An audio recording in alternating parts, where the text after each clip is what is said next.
Live from the city that never sleeps. 17 miles from Madison Square Garden, New York City. It's America at Night with Rich Valdez. America's favorite late night talk program featuring interesting guests from around the world and calls from across America. And now, here is your host, Rich Valdez.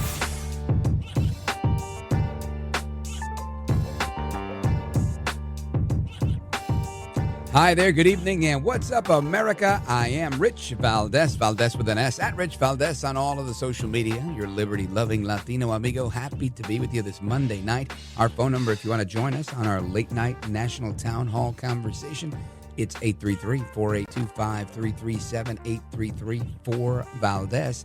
And lots of big stories in the news today. I want to get into a bunch of them, but I got to share a few thoughts on a few things. Number one is everybody's talking about Joe Biden's health.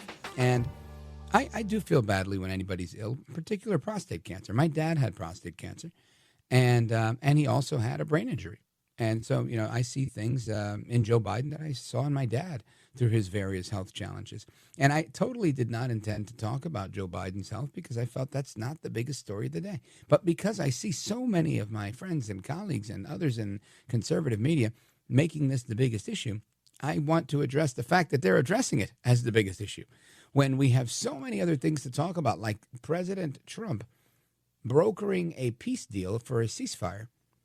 That, to me, is way bigger news than the former president of the United States being diagnosed with cancer. But some of you are saying, oh, my gosh, Rich, you're missing it. It's totally beyond you.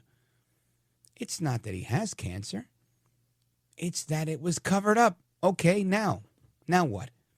So Biden and his people come out and say, we weren't sure during my term in office if I had cancer or not. There was some inconclusive reports. We wanted to respect my privacy and the HIPAA medical blah, blah, blah, blah, blah, blah, blah, blah, blah. And now that we know, as soon as we knew conclusively, we let you know. We could sit here and take it apart all you want, but do you think that's going to outweigh the sympathy that people are going to have for Joe Biden? My guess is no, it's not. There's always going to be a handful of people who, I'm going to say, lack compassion. And they don't care about anything other than being right all the time. But the majority of people, I'm going to go with a majority, I'm going to make up a number, like 78%. Where do I get it from? Thin air, whole cloth. That feel like this is a line we don't cross. Right? There's no need. He's out of office. To use a term I used on television the other day, he was 86th by his own party. Didn't get to run for re-election. They likely knew. I don't think there's anybody debating the fact that Joe Biden was dishonest. I don't think anybody's debating the fact that the Democrats in general are disingenuous. Maybe some Democrats are. But I think they're in the minority. I think most people realize they're fakes, they're phonies, and they're frauds. Now, perhaps I feel like, you know, this is restating the obvious or preaching to the choir, but isn't that what we're doing here? Right? I mean, my program's open to everybody to listen, but you people are very smart people. You guys are in the know. People listening to talk radio at this hour of the evening, you've probably heard some news throughout the day. You've probably checked out social media. You guys are, to use the term from Yogi Bear, smarter than the average bear. So why? Why? Now, I could put on my tinfoil hat and say that President Trump had been beating Biden up about the auto pen, and in order to start to dissuade some people from believing anything bad about him, he said, you know what, let's tell everybody that I was messed up, that, you know, I'm ill. And I don't know. Again, I'm not trying to start any conspiracies. I'm not trying to spread any rumors or ignite any falsehoods. I'm just playing things out politically, right? Different scenarios from a political point of view. Because why? Because I know every single person. Let me take it back. Every single person but one that I know that's had prostate cancer survived. The one person that did not survive, the late, great Bernard McGurk, a colleague of mine from WABC Radio in New York City, God rest his soul, didn't know he had it until it was this late for him. Because he hadn't been to the doctor. He wasn't president of the United States, and he did not go for regular physicals. So, again, against my better judgment, I did start with this because I just wanted to be on the record saying, I don't know that this is something that's really going to move people. It might move certain people, and I guess that's a bigger conversation, right? What really matters? And maybe this is something you guys could call me on and tell me, hey, Valdez, you're totally off on this one. I like the show. You're a nice guy, but you're totally wrong. Maybe. But I don't know that I'm showing up to listen to the radio at this hour of the day or anywhere else with the expectation of today I'm going to learn about what Joe Biden did wrong or what he lied to me about. I think that was the last 4 years. I wanted to know what he was lying about and what he did wrong. Now I know all of that stuff. I made an educated guess. I voted for a guy I like to call El Trompito de Aldous Magnus, the 45th and 47th president of these United States, El Presidente. And I'm happy with my choice.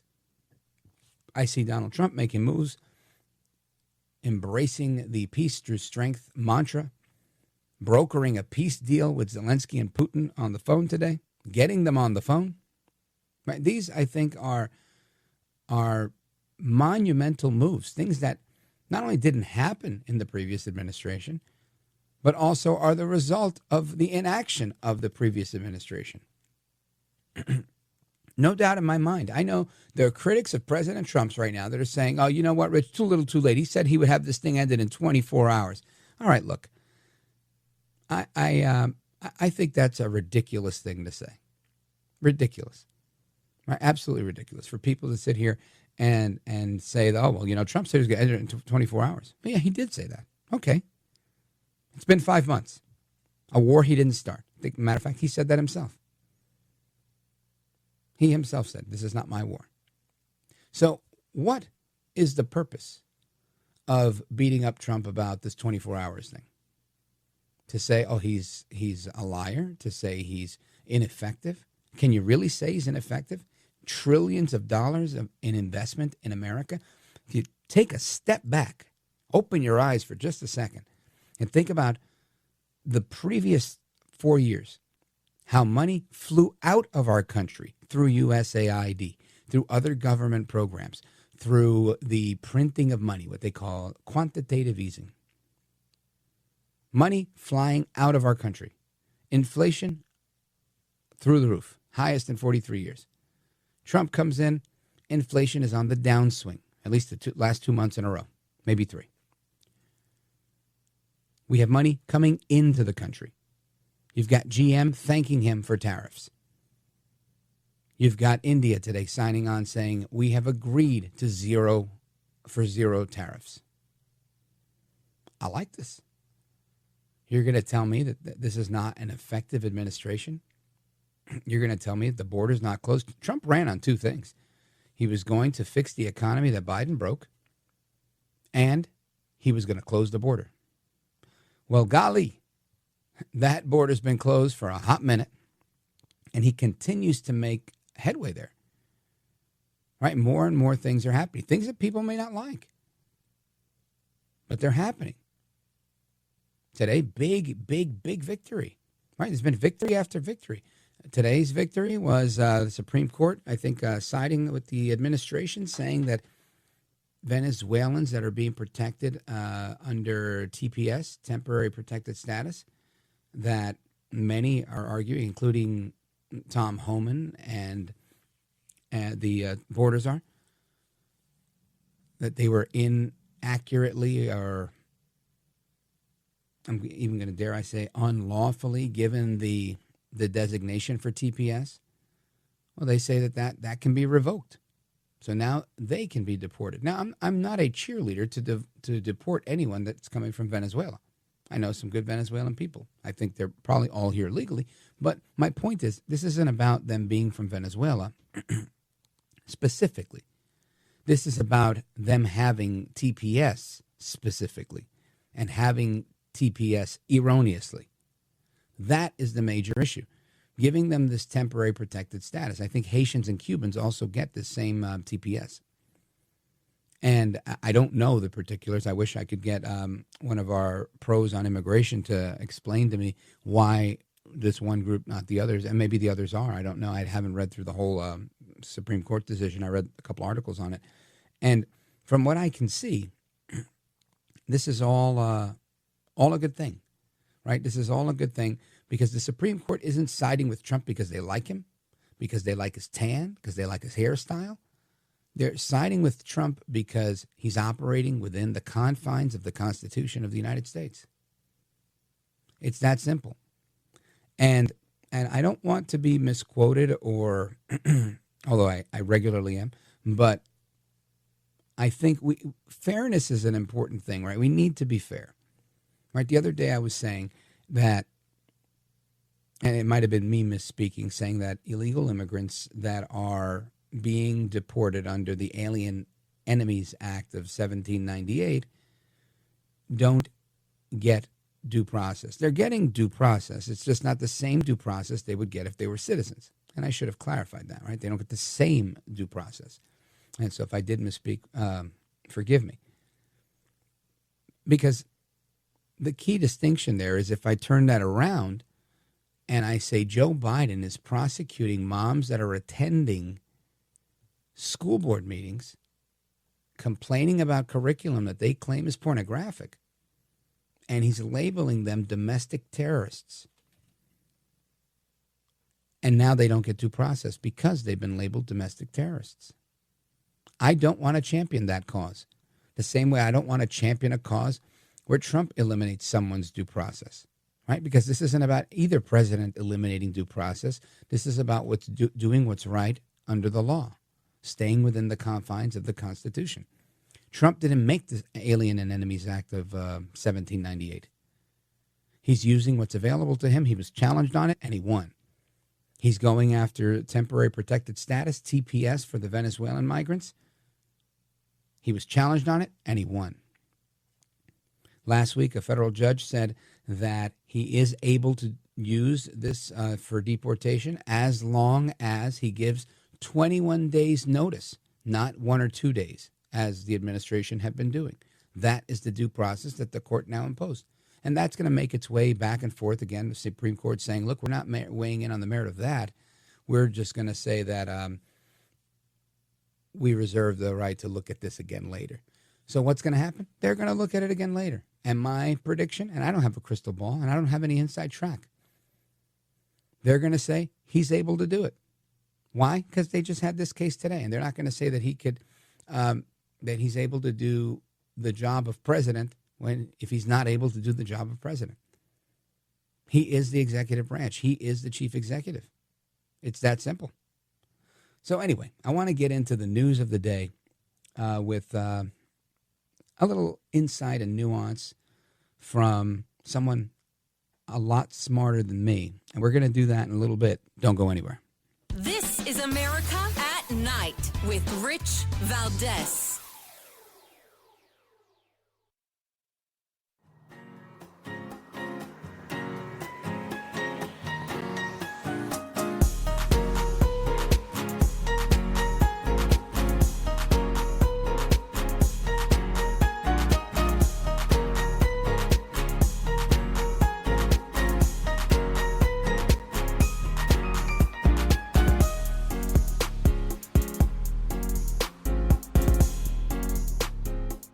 I want to listen to you, Rich, all the time. America at Night with Rich Valdez.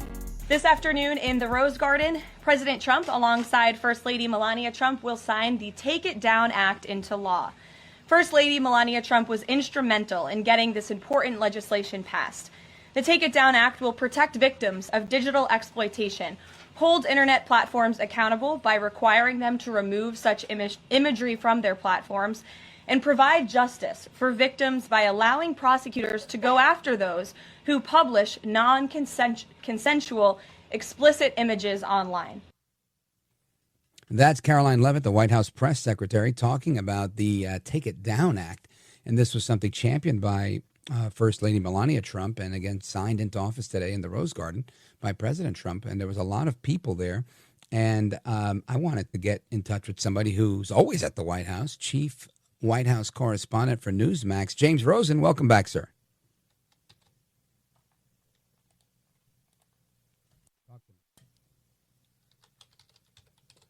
All right. Now, we're trying to get... There we go. The deep state was out to get you, James Rosen, but they've saved the day. Go right ahead. Oh, I guess they still got him. Well, anyway, folks, we're trying to get James Rosen on the line and to get a little bit of an update on what is going on with this Take It Down Act. But part of what the act is about this horrible trend that we see in social media and whatnot, online, I should say, with people posting inappropriate things about one another, people committing suicide over that. It really is quite I should say, it's just a horrible situation that honestly didn't happen when I was growing up. So to see that, the administration's keeping up with what's happening in current times, I think is encouraging. Anyway, we're working on getting James Rosen back. It's a shame that we weren't able to get him on. But I think it's the forward thinking that we see from this administration, firing on every cylinder, right? You really got the domestic policy part. It doesn't take a back seat to the president jumping on the phone to, negotiate a peace deal, a ceasefire with Vladimir Putin and Volodymyr Zelensky. It doesn't take a back seat to President Trump's international agenda when it comes to tariffs. With India coming in today saying that they're going to agree to a 0% tariff. This is, I think, what's most important about what the progress that we see right now with President Trump, with this administration, is that very competent people that are working very hard, mimicking the boss, right? Kind of like the Energizer Bunny on steroids. They're out there, and they're doing the work. Over the weekend, big interview with Kash, Patel, and Bongino, the FBI director and the deputy director of the FBI, talking about a myriad of things to, allay concerns of the public. There's a lot of people that are very concerned about a number of things. And it's just remarkable to me to see, again, so many people working on so many fronts. Talk about the border, right? You've got people at the border. You've got Homan and you've got Governor Noem, the Secretary of DHS, and so many others, Pete Hegseth over at the as the Secretary of Defense, all working in concert, working hand in hand to make things, gel. So anyway, I understand we have a minute to go, and I think we have James Rosen. James Rosen, are you there for real? Gosh, I'm so sorry. Whatever poltergeists were at work hindering our ability to communicate, but I'm with you, Rich. Oh, well, that's good to know. I think it was some of the ghosts of the mobsters that you make fun of every now and again when you do those mob impressions. They're coming back to get you from the Meadowlands. Well, anyway, James Rosen, I'm glad. If this is the worst they do to me, then if this is all they do to me, then I'm in good shape. That I agree with you on that one. Well, I want you to stick with me because we're going to take a quick pause right here, but we're going to come right back and we're going to talk about the Take It Down Act as well as the, I would say, a very direct threat coming from the FBI director and the deputy director of the FBI over the weekend. So, folks, keep it locked right here. We're going to come right back with James Rosen, chief White House correspondent for Newsmax. And he made it. He survived the mob and the deep state. He's coming right back. Don't go anywhere. It's Rich Valdez.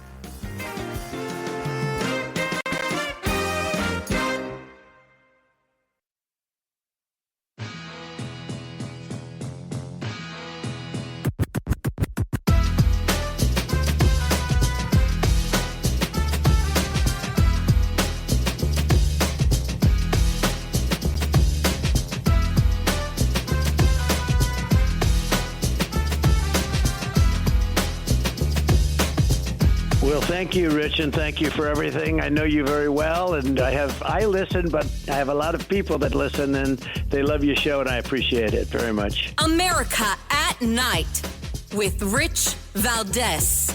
Today, it's my honor to officially sign the Take It Down Act into law. It's a big thing, very important, so horrible what takes place.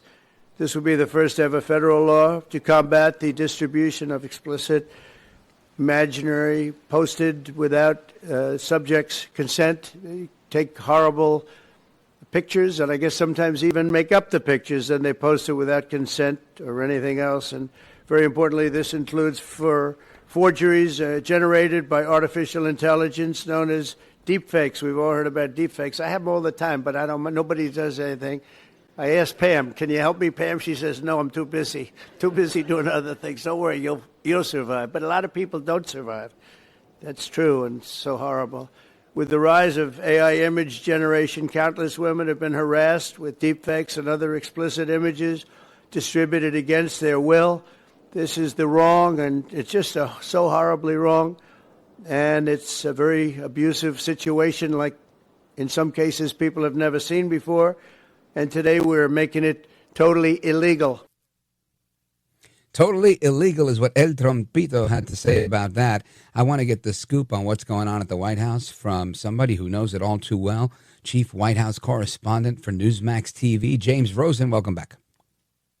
Rich, great to be with you. Sorry about those technical problems earlier. I could hear you. You just couldn't hear me. I was screaming into the phone, Rich, I'm with you. So my apologies. It's all good, brother. I'm glad that you could hear me, and now I'm glad America can hear you. And were you there? What was the vibe like with the signing of this bill? It seemed to be very well attended, and there was a lot of energy out in the Rose Garden. Anytime you have Melania Trump present, the First Lady, there's going to be a very positive energy. And truth be told, this is one of the few pieces of legislation that President Trump has had the opportunity to sign in his second term. This particular measure passed with bipartisan support in both houses of Congress. And in political terms, they would call it an 80-20 issue, where the support for it is overwhelming. And what it deals with is the so-called NCIIs. That refers to non-consensual intimate imagery being placed online either by unrequited lovers or jilted exes or what have you, or just malicious people, sometimes blackmailers. And as the president, as you heard in that clip, sometimes these are authentic images and sometimes they're AI creations or completely forged. And under the new law that the president signed, online venues will have 48 hours before they're expected to remove these kinds of images. And stiff fines will attach to those, federal criminal penalties to those who post them and those who fail to remove them as well. Folks, we're on with Chief White House Correspondent for Newsmax TV, James Rosen. And James, do you think that there's going to be, for the 20 that don't support this, do you expect any significant pushback over this being signed into law? I can't imagine that there would be. No, I can't imagine who would stand up in defense of the blackmailers and the forgers and the AI cretins. The question is, how well will it be enforced, and how long will it take to stand up the tools that the authorities need in order to enforce this law? But I think you saw the commitment from President Trump, and that will not be lost on those who are responsible for enforcing this now. Yeah, and I asked that because there's a case on the docket for the Supreme Court that involves pornography, and their defense is a First Amendment free speech defense. And you never know. There's always a weirdo out there trying to promote those types of things. Now, anyway, back on that topic of the Supreme Court, tell me about the reaction in your part of town over the Supreme Court weighing in on TPS being revoked for 350,000 Venezuelans. Right. And so the Supreme Court effectively allowed the Trump administration to move forward with its removal of TPS, temporary protective shield. I forget the exact status. Yeah. What the acronym stands for. Status. So this basically removes the barrier from deportation for some 300,000 people in this country illegally. It's a major win for the Trump administration. Although the scoreboard in terms of lawfare and all the lawsuits that have been waged against the various Trump administration 2.0 policies, I think there was something like 40 some odd nationwide injunctions that have been issued by federal district judges, halting various Trump initiatives across the country. And of course, that's a subject of much debate now too, and legislation pending in the Congress that would remove that power from federal judges to issue nationwide injunctions. And if the administration and Senator Chuck Grassley, Republican of Iowa, who introduced one of those measures, get their way, then if you are an opponent of a particular Trump administration policy and you want to use the federal courts to bring a halt to it, you will have to file in all the districts where you want such a ruling. And by my last unofficial tally, Rich, I think there are something on the order of 677 federal districts in the United States. So suing in one district and even getting a sympathetic judge there who's going to issue the injunction you want, if those reforms are put into place, that would not be enough. You'd have to go and get the injunction in 677 different districts. Sounds like a lot of work. Folks, we're on with James Rosen, Chief White House Correspondent at Newsmax TV. And James Rosen, I want to talk about some, I'm going to call it bombshell information that came out over the weekend that a lot of people are leading with, and it's regarding Biden. Part of it's her audio, and the other part of it is a cancer diagnosis. And some skeptics, namely me, think that they may be even interrelated, trying to soften the blow of the other. What's the reaction like in the White House and the surrounding areas in the swamp? Well, there's a third element to this, unmentioned in that excellent setup, and that is the release tomorrow is the official publication day of a book that's been getting a lot of buzz, and that is called Original Sin: President Biden's Decline, Its Cover-Up, and His Disastrous Decision to Run Again. And this is a brand new book authored by the CNN anchor Jake Tapper and reporter Alex Thompson of Axios. And the book has already, a lot of its contents have sort of been leaked out and much discussed, but it details the extraordinary efforts by family members and members of President Biden's closest inner circle of advisors to conceal his deepening decline when he was president from other members of the White House staff and certainly from the White House press corps and the public. And that's a third element in all of this. It would require really an unacceptable level of cynicism for us to try and speculate that the disclosure of the former president's cancer diagnosis was somehow meant to blunt the impact of the Her tapes or the Jake Tapper book. And we have to simply accept that this diagnosis was received and disseminated to the public in a timely way. And of course, all of our thoughts and prayers go out to the Bidens in a time like this. The former president has received a diagnosis of stage 4 prostate cancer, which has spread to his bones. And so that's dire, although we are told that doctors say it might be treatable. But nonetheless, even President Trump and the First Lady on Truth Social posted a message offering their best wishes to Mr. and Mrs. Biden and their hopes for a speedy and full recovery. But the Her tapes are an important document, and the Tapper-Thompson book likewise is an early entry, but an important one in our effort to chronicle in full what happened in the Biden presidency and really to answer the outstanding question of who was really running the country, given Mr. Biden's debility. The Her tapes did substantiate the claim by the special counsel, Robert Hur, that Mr. Biden is an elderly man with a poor memory and could not even remember the date or the year in which his son died. And some of the clips that we played on Newsmax today showed the president, when he was president, mistaking his son's death as having occurred in the time frame of 2017-2018, when in fact Beau Biden died in 2015. This was a very serious problem. I don't know that we've ever had in the White House a problem quite like this. You might have to go all the way back to Woodrow Wilson, who was sick and whose wife Edith, the First Lady, effectively ran the country for some period of time toward the end of his presidency. But in the modern media age, I don't think we've ever seen something like this. And as I say, we're only at the outset of this, Rich. Soon you will see the cascade of memoirs where, for money, people will retail their stories about what they knew about this subject. And then eventually, over time, the real prize will be archival disclosure as we get our hands on the White House memos and emails and texts that will show in granular detail the mechanics of how all of this was managed, this grand edifice of deception and misdirection. That was both eloquent and generous. You're quite a gentleman, sir, a lot more than I am. But yeah, I think you're right, 100% spot on.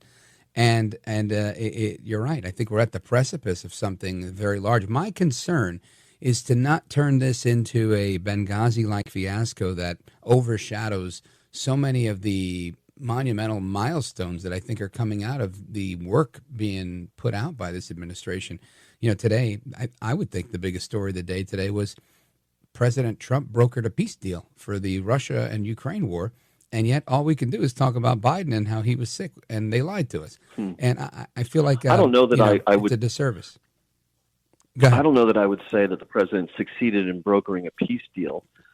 He had a 2-hour conversation with President Putin, their third since January 20, and President Trump then took to Truth Social to say that he considered it a good conversation, that Russia and Ukraine will immediately commence their own negotiations. But honestly, it didn't strike any observers that this was some kind of extraordinary breakthrough in ending this conflict. And in fact, President Putin has continued to wage war on Ukraine. He has ignored the message that was contained in a previous Truth Social post from Mr. Trump, in which he said Vladimir, comma, and then all in caps with an exclamation mark, stop. He has not stopped. And there's still indications that the Trump administration might be prepared to walk away from this effort. And we're not sure what that would mean. Would it also mean walking away from the defense of Ukraine? Is the abandonment of the peace talks effectively a green light for Russia to just go full force again on this? We don't know really. But it's good that the people are talking, and hopefully something will come of it. Yeah, well, I mean, the reports I saw indicated that there was some immediate ceasefire, I guess, agreement. Perhaps the reports are conflicting, or I'm getting information that's not accurate. But before I let you go, I wanted to let everybody that's listening know a little bit about you, because they may not know, but you're a New Yorker. And as a New Yorker, you do quite a mob impression. If you wouldn't mind gracing the audience, and I'll share a little bit of my background on this. My source for this is John Tobacco. I was on Wise Guys with John Tobacco on Newsmax TV, and we interviewed James Rosen. I was a guest host that day, and I was just taken aback. I said, "What an eloquent White House chief White House correspondent, and an amazing mob impression to boot." James Rosen, tell us more. I was born in Brooklyn. I was raised on Staten Island, and let's just say this is not exaggeration what I'm about to give you, nor is it necessarily impersonations of mobsters. This is everyday life on Staten Island. What he's doing is going dancing later. What he's doing on Staten Island when I was growing up there, beatings, physical beatings were things that were thrown and caught. You're just looking to catch a beating tonight. Right? Or I heard Tommy's down on Father Capodanno Boulevard throwing out beatings. He's just looking for catch a beating tonight. They were thrown and caught. Anyway, I had great times on Staten Island. I love Staten Island still. I don't get up there. I keep saying to Vito Fasella, who is a longtime friend of mine and is now the borough president of Staten Island, when are you going to give me the key to the borough? And he says, when I find the thing. You got to love that. James Rosen, we're going to leave it there. I got to hit a break, but I appreciate it, brother. Hope to chat with you soon, and hopefully without the interruption of the deep state. You are a gentleman, a scholar, and a patriot, and I thank you, sir. Thank you, Rich, so much. You bet. Amigos, we come right back. Your thoughts, reactions, and more. Don't go anywhere. This is America at Night with Rich Valdez. Call now, 833-4-VALDEZ. That's 833-482-5337. 833-4-VALDEZ. That's Valdez with an S.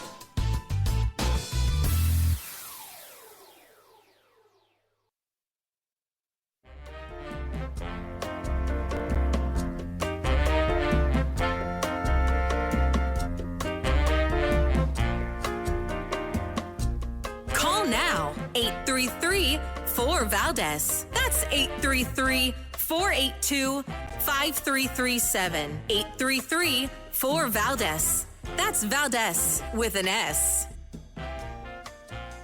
All right, amigos, welcome back. Rich Valdez live with you this Monday night, 833-482-5337, taking your calls, thoughts, reactions on everything we're talking about. And something I want to get to is a crashed. There was a crash of a Mexican Navy ship that was in New York City and Brooklyn, and it was in reverse, and they say that they lost power, and even though all the lights were on, but they say they lost power. It was a sailboat, and it just kept going and going and going, and the mast hit the bridge, and there were 2 sailors, Mexican sailors, above on top of the mast that were killed, and very sadly killed. And the reason they were there was this is a ceremonial practice called manning the rail. It's meant as a sign of respect. And there were 277 people aboard the ship. Crash is still under investigation, but that's the supposition. But of course, Chuck Schumer had something a little different to say. Listen to this. We know that the Trump administration has been meddling in U.S. Coast Guard operations, from staffing to command and comms. And I have the general sense of a Doge dysfunction in parts of the Coast Guard. To put it mildly, after being fully briefed on last night's Brooklyn Bridge accident, one thing is very clear. There are many more questions than answers. We know that there has been meddling by the Trump administration into the Coast Guard staffing, and now we need to know how this meddling might have impacted the events of last night. So Chuck Schumer decides to blame Trump, right? The issue here is not a failure aboard the ship going in reverse. The issue here has something to do with Doge and the United States Coast Guard. That a Mexican Navy ship, which I would ask, why is the Mexican Navy ship even here? I don't know. I don't know if it was Fleet Week. I don't know what they were doing here.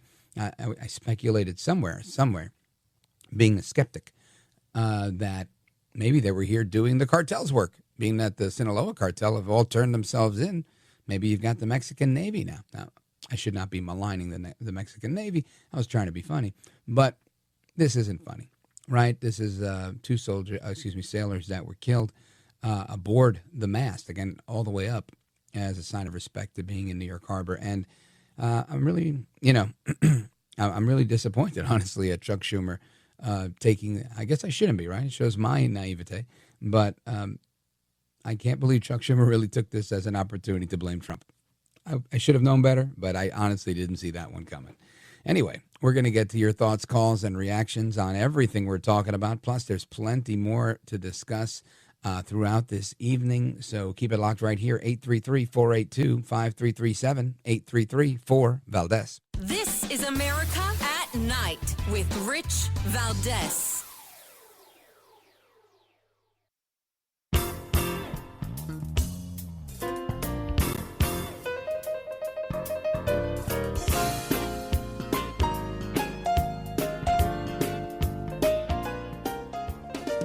All right, amigos, welcome back. I want to go to the phones, and here we go. Let's go to Pablo, my man. That's how we say it in Spanish, in Boise, Idaho. KBFI, go right ahead. Otherwise known as Pablito. Yeah. Anyway, I just wanted to talk briefly about Biden and the issue. Unless there's a clause in the Constitution that somebody has to be made aware of, other than the administration, of a medical condition that must be adhered to, I think it's not necessarily going to be the 25th Amendment, but it probably is. Yeah. Well, I don't know the outcome of that. I know nobody tried to use the 25th Amendment, and as far as I know, we can't push this guy out. It's either impeachment or the 25th Amendment, and neither one happened. And this is why I think we're trying to draw attention to this, to correct the record and make sure it doesn't happen again. Hasta la próxima. Take care. Good night, and God bless you, America. I'm Rich Valdez.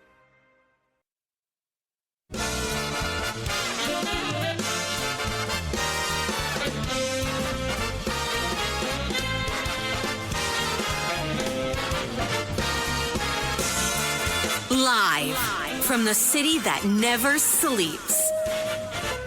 17 miles from Madison Square Garden, New York City. It's America at Night with Rich Valdez, America's favorite late-night talk program, featuring interesting guests from around the world and calls from across America. And now, here is your host, Rich Valdez.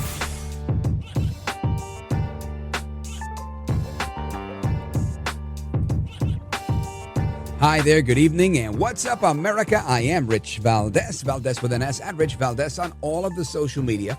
Welcome to the Monday night edition of the program. It's yet another hour that we get to spend together. It's 7 minutes past the top of the hour. Our phone number, if you want to join us, 833-482-5337, 833-4-Valdez.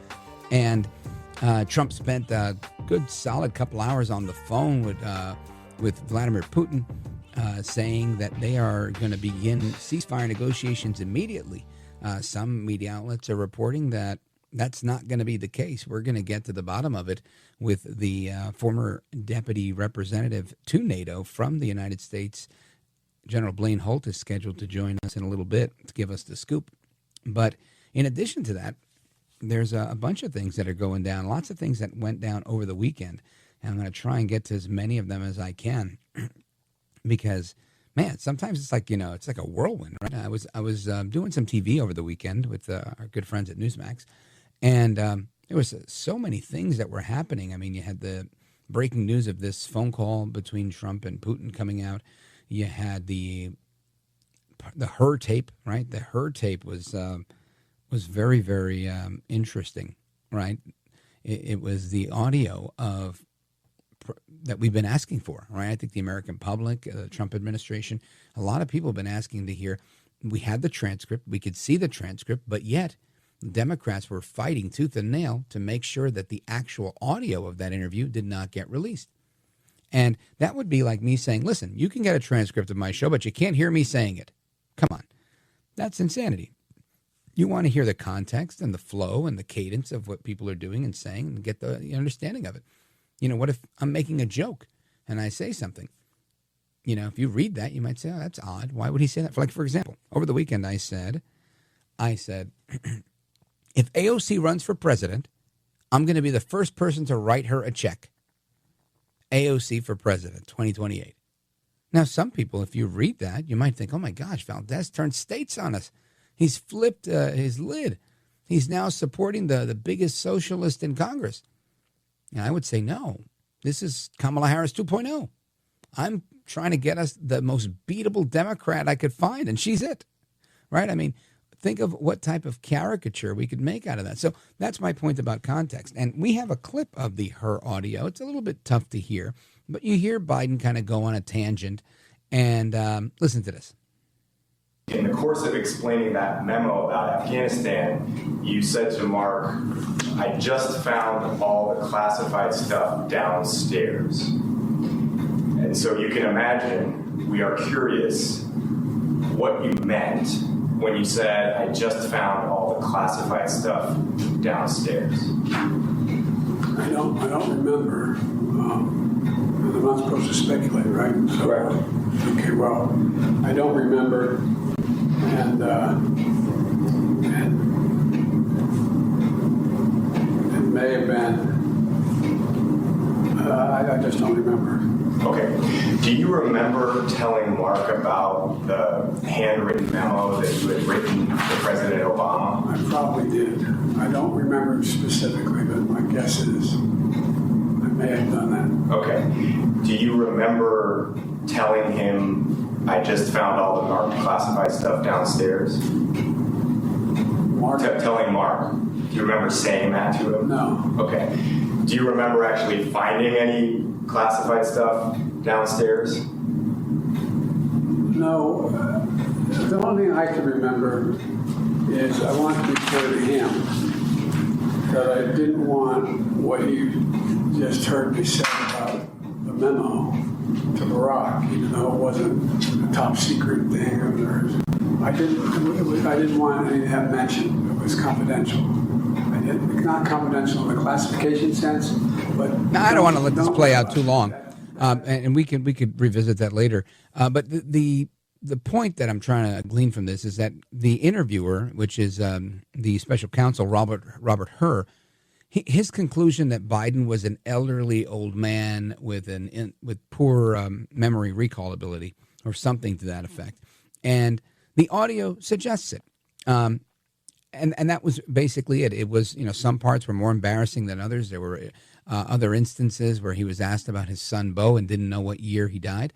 And this is the point that was trying to be made by those that were saying we want to hear the audio. Now, it could have been worse, right? It could have been worse. They could have done this a long time ago. It just goes to show you that they will stonewall on every single point because there's so much more at stake here, right? Once you start pulling on a thread, there's more that gets unraveled. For example, what we talked about in our conversation with James Rosen, chief White House correspondent at Newsmax, regarding all of this conversation. The Hur tapes are a blow to Biden, right? The transcripts were not that great. Just imagine the audio just corroborates what you would glean from the transcripts. Then you've got this book by Fake Tapper that, in effect, after doubling down and, arguing with Lara Trump that, no, how dare you? You have no basis of saying you can't diagnose Joe Biden and whatever else he said when he had her on the program. The reality here is just that he was in mental decline. And this corroborated that. So all of that is happening now, and he releases this information about being ill. Joe Biden, the President of the United States, releasing a statement from his office saying that he has stage 9 prostate cancer. Now, it goes without saying, I don't want him to die, and my thoughts and my prayers are really with him. I want him to be well. I can share with you that my dad had prostate cancer, and when I found that out, I was heartbroken. My dad beat it. He survived. He had radioactive seed implantation, and it was probably the best way to go. He outright rejected the radical prostatectomy because of all of the side effects related to that. And he was okay. And he went on to live many, many more years, like 30 more years or 25 more years after that diagnosis. So it wasn't a death sentence for my dad. It also was not a death sentence for 2 other individuals that I know personally, that I've worked with, and that have been on the record talking about this. Curtis Sliwa and America's Mayor Rudy Giuliani. And another individual I worked with, it was a death sentence for, lamentably. The late, great Bernard McGurk, a radio host extraordinaire, morning host at WABC. And I used to work with him over there, and he didn't know he had prostate cancer until it had metastasized and, gone through his body, because he was not going to the doctor. And this is stuff that he shared with his radio partner, Sid Rosenberg. And I bring that up to say, I wish Biden the best. I really do. And for something that I think the majority of people survive, there's a lot of question about why did this get so late? How did the White House doctors not catch this when so many people were out there saying so many things about how healthy he was? And we have a couple of clips on that. I'm not going to play all of it, but I want you to listen to Jill Biden, Karine Jean-Pierre, and other recognizable voices from the White House saying Joe Biden is A-OK. Listen to this. Joe, you did such a great job. You answered every question. You knew all the facts. And let me ask the crowd, what did Trump do? Why? Thank God our president is in good shape, in good health, and is ready to lead in our second term.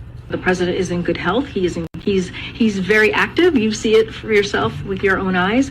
Joe Biden is going to be fine. And let me tell you something. I work with Joe Biden every day. Debate, but discuss it with him. He's right there. Because Joe Biden is very much alive and running for re-election. Joe Biden's very much alive and running for re-election. Well, guess what? He didn't run for re-election. Thank God he's alive. And, of course, that was Que Mala Eres and Nancy La Bruja Pelosi, Karine Jean-Pierre, and some others, Dr. Jill Biden. So a lot of people want to know what's going on. Why did you lie to the American people? And me, I guess I am such a skeptic. I am so jaded in life. You have to forgive me. But I expect to be lied to. I expect that they're not going to care for me. I expect that they're going to try and get over on me. Forgive me if that's, too abrupt or too forward, but that is exactly what I expect, in particular of all politicians, in particular of Democrats. So when I hear this, I think, well, what did you expect them to do? Did you expect them to tell you the truth? Did you expect them to be forthright? I didn't. So I'm not really taken aback by this, but I realize that's me being jaded and seeing things a little bit too negatively. So we're going to continue with some of your thoughts and reactions on that in a little bit. I also want to talk about what is going on with this ceasefire. Will Trump walk away from the table? Is he going to leave them hanging if they don't accept the olive branch that's being extended? Will they take him up on his offer to help them negotiate peace? He says big egos are involved and that they need to begin this ceasefire immediately. We're going to get to the bottom of it straight ahead with General Blaine Holt. Keep it locked right here. This is America at Night with Rich Valdez.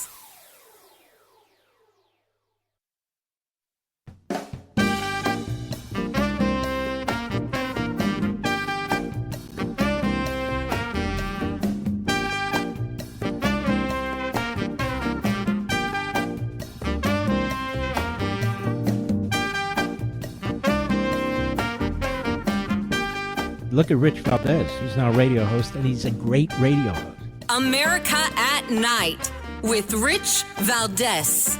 2.5 months ago, Ukraine President Zelensky agreed to that 30-day ceasefire that's been on the table all of that time. What was the extent of your conversation with President Putin today about having him agree to that same 30-day ceasefire proposal that you, Mr. President, put on the table?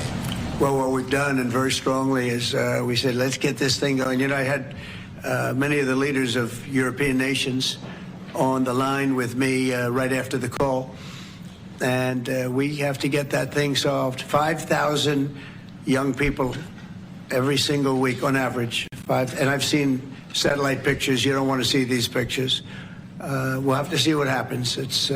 This was not my war. This is not a war that would have happened if I were president. This is not my war.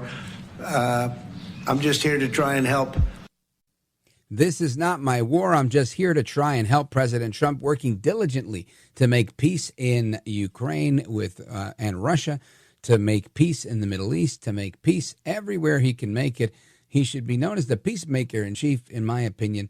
And I want to get some reaction to this geopolitical response and military response, at least some analysis on those fronts, because politically, I think most people would advise the president to get out of Dodge and let them kill each other. Not my advice personally. I would say we have to kind of see things through and maybe use a little bit heavier hand in our diplomacy towards Ukraine. But of course, I would be in the minority and with Russia. But I want to bring it to somebody who knows the region way better than I. And that is retired Brigadier General Blaine Holt. He's retired from the United States Air Force. He was deputy representative, U.S. representative to NATO, and he's our guest right now. General Holt, welcome back, sir. Oh, happy Monday, and well, it's great to be back. Thanks for having me on. You bet, sir. Good to hear from you, and I want to get your reaction to this because, I was very hopeful, perhaps naively so, that Putin would say, you know what? El Trompito, I like what you're saying. I'm not going to keep smashing this guy. And the other guy was going to say, you know what, sir, we're going to stop killing each other. We're going to do it. We want to sign all these deals. We want to make money, and let's call it a day. But that doesn't seem to be the case. What's going on? So there's definitely a misalignment of priorities here. In the positive sense, let's talk about the positive sense. Both men had affable readouts, positive readouts of the call with the other. This is great for the prospect of a normalization of Russian-American relations down the line. We need that. We need it in many other ways. We're going to need Russian help in a variety of ways. We also don't need them being best friends with the Chinese or the Iranians. So there's that. But quite honestly, the problem is the military realities on the ground don't line up with where the conversation is. President Trump's only lever at this point is the economic lever to say, hey, look, if Russia is going to get back into the European and world economy, then let's knock this off right now. My concern is that Russia's military success is going so rapidly with this offensive on the ground. They are pushing forward massively on 6 fronts along the line of contact that they're very close to just being able to impose terms. So you have that problem because I think that Putin can say, you know what, we'll just suffer a little bit longer. And I'm going to bet that you still need us in the world economy after all this is done and we've decided how this is going to end. What doesn't make it any easier is, and it hasn't been easy the whole way, is the European leaders who have been pushing Zelensky to more money, more weapons, and just keep fighting on to the last Ukrainian, even though there's no military solution in front of them. And Zelensky didn't make it any better today because what did he do? He drew more and more red lines before he ever even gets to talk to Putin. What we need to do now is the best that President Trump can do is get the two men together, and that's the best we can hope for. Now, even that is being called into question. President Trump being pretty clear in his statements today, saying this is not his war and that at some point he might pull the plug. Listen to this. Mr. President, on Ukraine and on your call today that you had with President Putin, you said last week that you thought nothing was going to happen, no advances would be made until you and Putin got together. Do you still feel that way? I think something's going to happen. It's a very big egos involved, I tell you.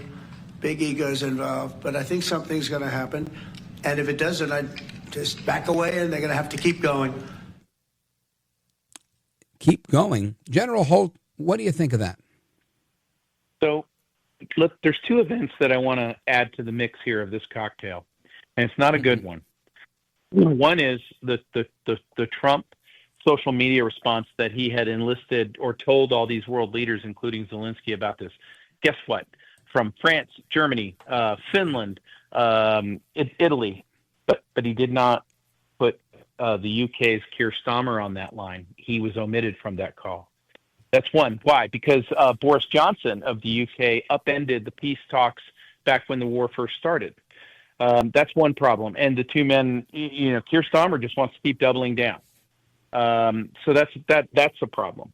The other problem is that Ambassador Whitaker of NATO, he went into Poland for their recent defense meeting and told basically the allies, we're going to start looking at our defense and force posture laydown in Europe. That is a very big signal. He sent them a message that said the United States is looking very carefully at World War II going forward institutions like U.S. European Command, Supreme Headquarters Allied Forces Europe, all of our troop laydown in Europe, and we're going to go, well, what are we doing about this? And the reason is because Europe not only won't play ball by seconding itself under President Trump's leadership. Mm-hmm. We can continue this in a little bit, but I'll just tell you that it's not good for Europe right now. All right, well, we'll pick up right there. It's not good for Europe right now. That's General Blaine Holt. Amigos, we're coming right back with that conversation and your calls. 833-482-5337, 833-4-VALDEZ. Don't go anywhere.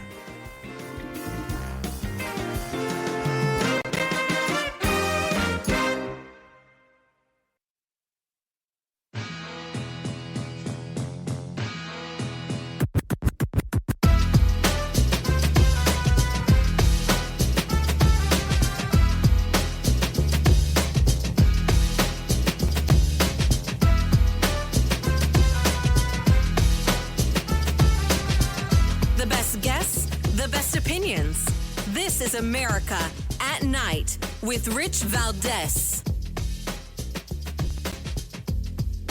All right, amigos, welcome back. We continue our discussion on the geopolitical and military aspects of what is going on with the outcome of the call, right? President Trump making a call to President Putin today, trying to get him and Volodymyr Zelensky into a room together for peace. Trump saying he may have to walk away from all this if they're not willing because the egos are too big. I want to get to the bottom line here. General Blaine Holt is our guest, and he says things are not looking good for Europe right now. General Holt, tell us more. Yeah, so let's go back to the Munich Security Conference. J.D. Vance warned them. He warned them. You all are walking away from Western civilization values. What do you mean by that? Not only did they have open borders and unchecked immigration into their countries that was illegal, but they were rolling up their country's civil liberties with censorship everywhere, locking up women who were complaining of rape over their assailants. Very, very dubious elections, including the one that just went down in Romania. And so we see these things happening. When President Trump says, I'm walking away from Europe, he may not just mean the Ukraine war. Ambassador Whitaker warned them that you have a whole lot more to lose, and if you're not going to act like Western civilization countries, and if you're going to fight President Trump, well, do we still owe you from World War II? Is it still our responsibility to secure you, despite the unfair trade and despite the fact that we actually underwrite all of your security? That's where they're in trouble. Now, I may have asked you this in the past, but just for the sake of the audience and my own memory, where's your take on our commitment to the Budapest Memorandums of Security Assurances, where we said, hey, give up your nukes and we'll make sure Russia doesn't invade you? That's a deal that is so far in the rearview mirror now, because look at what's happened since that time. We did help facilitate that grand bargain, but then we came in with even the CIA in the New York Times articles. You can see where they had secret bases set up before the Maidan coup, and so we definitely put our thumb on the scales with Yanukovych getting ousted, and manipulating some of their democracy. Then we get to this, after the Crimea Donbass thing, we get to this place where we have a Minsk I Accords, we have a Minsk II Accords. Hey, guess what?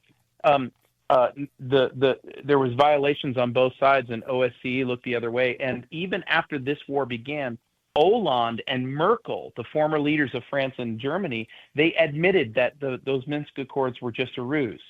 So you don't get to walk away from the history. You have to go, well, now we have the war. And it could have been deterred, but Kabul and Afghanistan and American weakness under Biden perpetuated this, and then we didn't do anything about Putin going in. Well, now here's where we're at. So all of that is in the rearview mirror. What President Trump is trying to say is, look, we just have to get you all to the table and try to get the killing stopped. That's our only interest at this point in time, is to stop the world's most egregious war, fatalities-wise, since World War II. Okay, so this is a lot, right? A lot to take in. Now, I want to, put a pin in that and then get your reaction to everything else, because while we're seeing developments, or at least some development, right, some movement there with Putin taking the call, I would imagine that's some sort of willingness to commit to something, or at least to look like he's committing to something. Mm-hmm. You also have the leader of the military, the senior military advisor to the supreme leader in Iran, saying we're ready to talk, and indicating again, we don't want you to keep sanctioning us, and again, same thing, likely trying to play a shell game, saying, hey, look, if we look like we're trying to play ball, maybe you'll stop. I don't know what their angle is. What do you think? They're trying to thread like not one needle but 5 needles. So on the other side, for the domestic consumption, you've got the Ayatollah screaming that Trump is disingenuous. He doesn't mean any of these things. We'll never sign a deal with him. While the military guy is saying, hey, yeah, no, we're ready to work with you. Why? Because the Iranian people themselves are looking for the moment of weakness as to when the revolution is going to begin, and they'll take matters into their own hands. They're not far from that. And they also know that President Trump is bankrupting the regime right now. So here's what their plan is. Try to play Trump and play the clock out, get a nuclear weapon, test it, declare nuclear statehood, here's the thing. Even if they were to get close to something like that, the Israelis are monitoring them 24/7, 365, and would take matters into their own hands. President Trump, no one should mistake kindness for weakness. President Trump's not a weak man. And if he feels he's being played, then B-2s will be in the air the next day. And they won't just take the nuclear capability out. They'll take that regime right with it. Really well put, General. Now, everything else seems to be going well swimmingly, I would say, in the Middle East. President Trump, I have a clip of audio. I want to play this audio and get your reaction to it. Listen to this. President Trump says the U.S. is getting closer to a nuclear deal with Iran, confirming the country has the U.S. proposal, but giving few details. Trump warned that Iran has to move quickly or something bad is going to happen. Trade between the two countries is currently significantly restricted. Trump says Iran wants to trade with the U.S. and that he's okay with it, adding he's using trade to settle scores. The president making those comments on his way back from his whirlwind Middle East trip, visiting 3 countries in 4 days. 3 countries in 4 days, and the video of the welcome for President Trump on each of those trips, I thought was remarkable. I thought the speech was historic. Perhaps that's my pro-Trump bias. What are your thoughts? No American president has been honored the way that the Arab countries honored President Trump during that trip. It was a tour de force. It's a historic trip. The president's bringing home $3.2 trillion in economic development business. He's got unification amongst them about solving some of these problems via the Abraham Accords. He has them completely aligned on issues like Iran and Syria and Turkey. He was greeted as a hero. Why? Because now Erdogan, Syria, and Erdogan, Israel, and Iran don't get to be regional hegemons, which is everything the Arab countries wanted to be staved off. So President Trump, he came home solving a lot of the Middle Eastern stuff. It's not going to be happily ever after just quite yet, but boy, you got to like the vector that we're on there. Yeah, I have to agree with you. I mean, just from the public relations point, the political perspective, I'll say. If I were Iran, if I were, any of these outlier rebels in the region, I would think, my goodness, Trump's making friends with everybody over there. They really seem to like the guy. That's going to put us in a more dire situation. I understand that there's a Sunni Shia divide in a lot of that. But ultimately, it seems like what you said, and that's what I saw too. I'd never seen any American president greeted that way.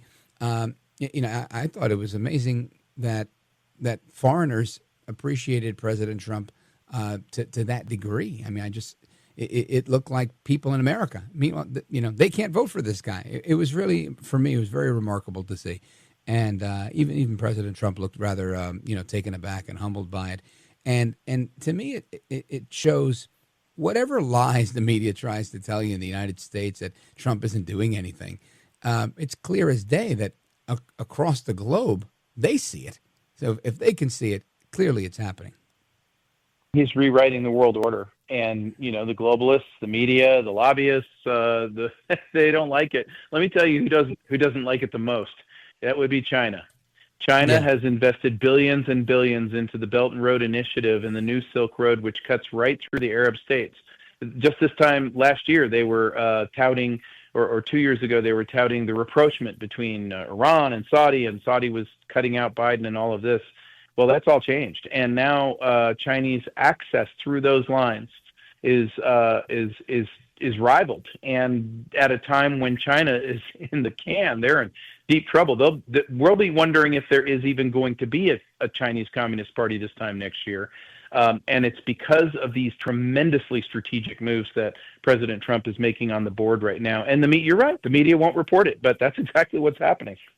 Now, General Holt, in a minute or two, give me your response to all of the critics. There are many critics out there that don't think that China was hurt by this at all. They think that President Trump is succumbing to China and that he's dealing with China because we are under their thumb and they've outsmarted him yet again. How do you react to that?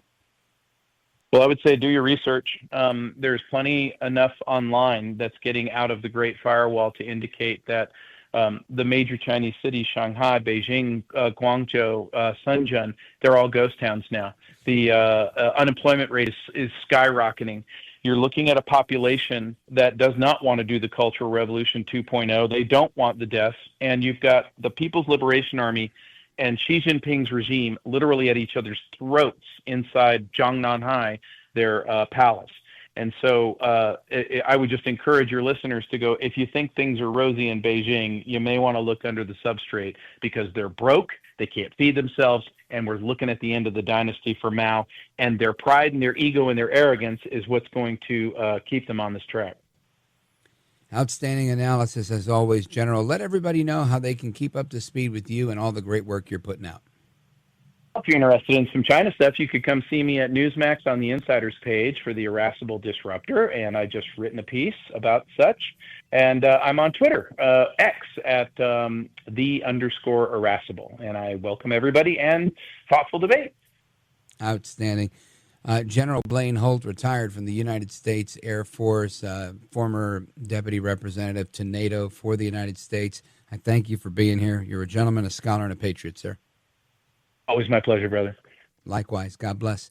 And amigos, we continue your thoughts, calls, and reactions to all of this and more straight ahead. This is America at Night with Rich Valdez. Call now, 833-4-VALDEZ. That's 833-482-5337. 833-4-VALDEZ. That's Valdez with an S.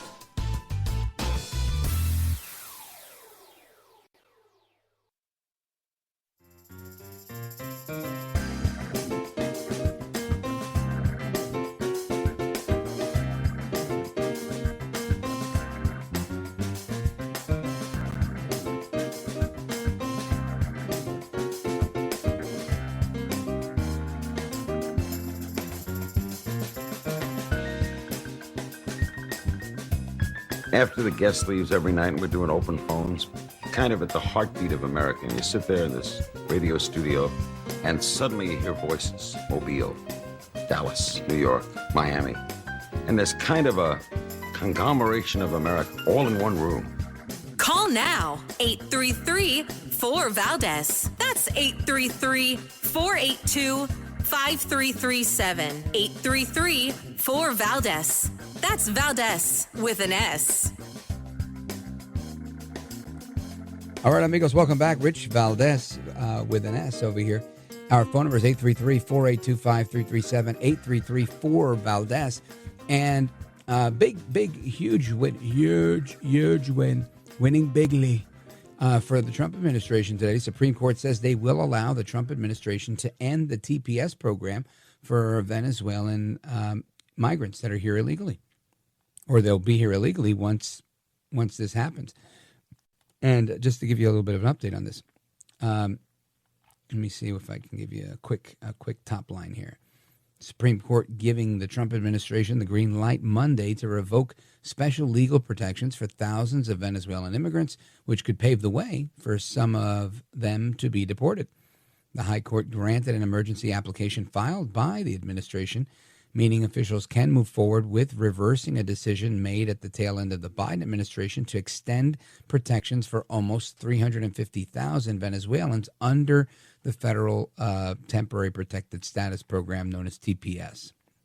The brief order noted that Justice Ketanji Brown Jackson would have denied the application. Litigation will now continue in lower courts. And there's a quote in this article from NBC News saying this is the largest single action stripping any group of non-citizens of immigration status in modern U.S. history. And that is from one of the lawyers representing the plaintiffs. Their name, Ahilan Arulanatham. I don't know how to say it, and I don't know if that's a boy or a girl. But that's what they said. And that's what's going on. So I want to get your reaction to what's going on with all of this. Let's go to the phones. Let's go to Dothan, Alabama, WDBT, and let's check in with JW. Go right ahead, sir. Hey, Rich, how you tonight? Wonderful, thank you. Good stuff, your southern brother. Look, what I've called about is this deportation mess. Yeah. Look, the way I see it, Rich, is we're at war, basically. People that dump stuff into this country that the majority of the American citizens don't want. And the Supreme Court is just not doing right. They're overstepping their bounds, in my opinion. And say that again. I didn't get that. The Supreme Court's what? I think they're overstepping their bounds a little bit. The American people have spoken. All right. Well, in this situation, JW, they're saying that the president can deport 350,000 Venezuelans. At least that's the headline I just read. Are you saying they're overstepping their bounds there or on a different case? On a different case. I mean, overall, what they're saying, bring the American back that you wrongly deported. Look, there's going to be a little bit of innocent loss or damage in any conflict or whatever you're doing. I mean, we got to look at the overall good. The American people have spoken. We'll let the Donald Trump to handle our business. I think the Supreme Court needs to back down and support the president more. Yeah. Well, listen, I think honestly, I think Trump's record with the court has been pretty solid. I think he's been he's won the majority of these. I think there's a few where they may have become kind of politically scared whenever they feel like they might be viewed as making a decision that's political. They tend to bury their heads in the sand and choose not to do their job. And I think the reason they do that is because they know that the law is on the side that might be unpopular and that some people might be upset with it. Otherwise, they would just rule the other way and everybody, on the left would be happy and they wouldn't have to. Because when was the last time you saw, people to the right of the center rioting something because they didn't like it? I mean, every lefty in the world is going to say, oh, what about January 6th? And I think there's a lot of information out there about that. But think of the dozens and dozens of instances where folks on the left don't like something and there's riots all the time. So, I mean, that's their typical response is to start burning things down and breaking things and all of that. Anyway, your calls and more are coming up. JW, thank you for the call. I appreciate it. Don't go anywhere. This is America at Night with Rich Valdez.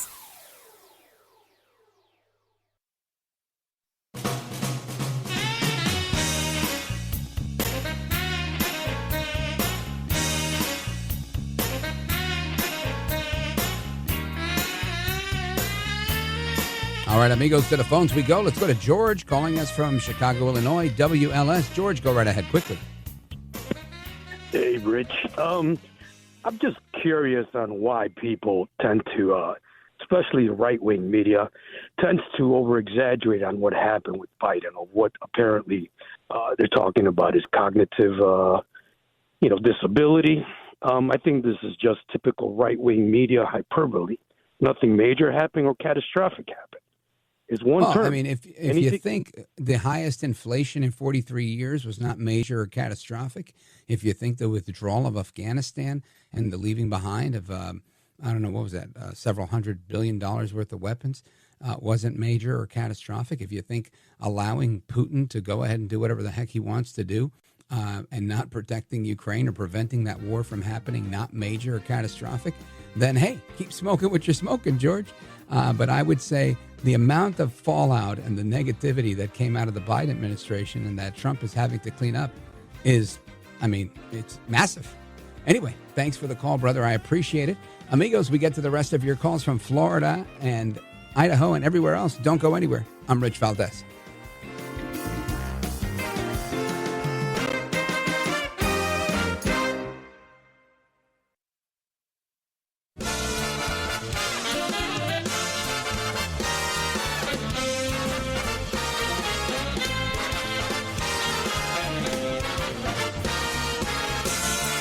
Live from the city that never sleeps.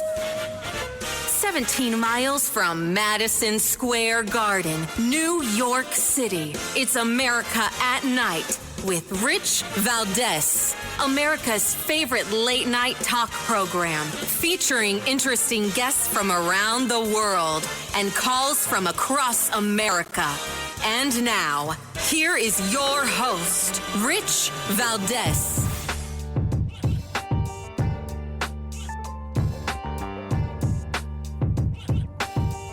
Hi there, good evening, and what's up, America? I am Rich Valdez, Valdez with an S, at Rich Valdez on all of the social media, and we've gotten quite a bit of response over what we've been discussing tonight. So if you want to join the conversation, I'm going to urge you to call in early.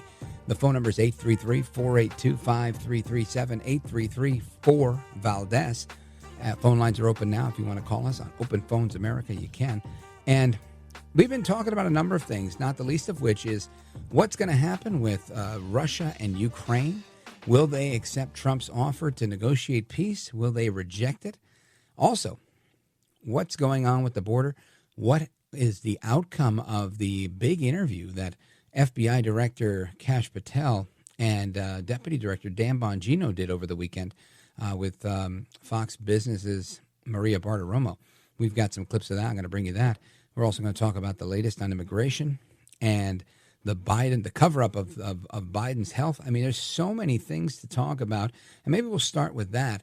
President Trump offering words of solace and words of good cheer and a speedy recovery to former President Biden today, as well as talking about his own testing and health. Listen to this.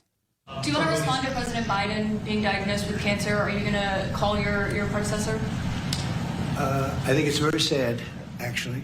I'm surprised that it wasn't, the public wasn't notified a long time ago, because to get to stage 9, that's a long time.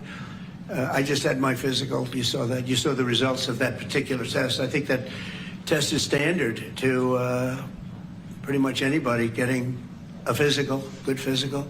We had the doctors at the White House and over at Walter Reed, which is a fantastic hospital, do it. I did a very complete physical, including cognitive tests. I'm proud to announce I aced it. Got them all. I got them all right. You proud of me? Yes. Your husband would be proud of me for getting them all right. It's a little risk. If I didn't get them all right, these people would be after me. It would be not a good situation. But I think, frankly, anybody running for president should take a cognitive test. That is, again, President Trump reacting to the news of President Biden's cancer diagnosis. And I think a lot of things come about there. Part of what I'm talking about here is, you remember the chief of staff in the White House during the Obama years? He was mayor of Chicago for a while, Mayor Rahm Emanuel. He's famous for saying, never let a good crisis go to waste. And I feel like that's what's happening here. And I'm here to give you my 2 cents politically, and I'm giving them to you. Something Trump alluded to, and others have said, is why didn't we know about this sooner? And it's a legitimate question that I don't think should overshadow the fact that we wish President Biden well. I've said it before, and I'll say it again. My dad had prostate cancer, and by the grace of God,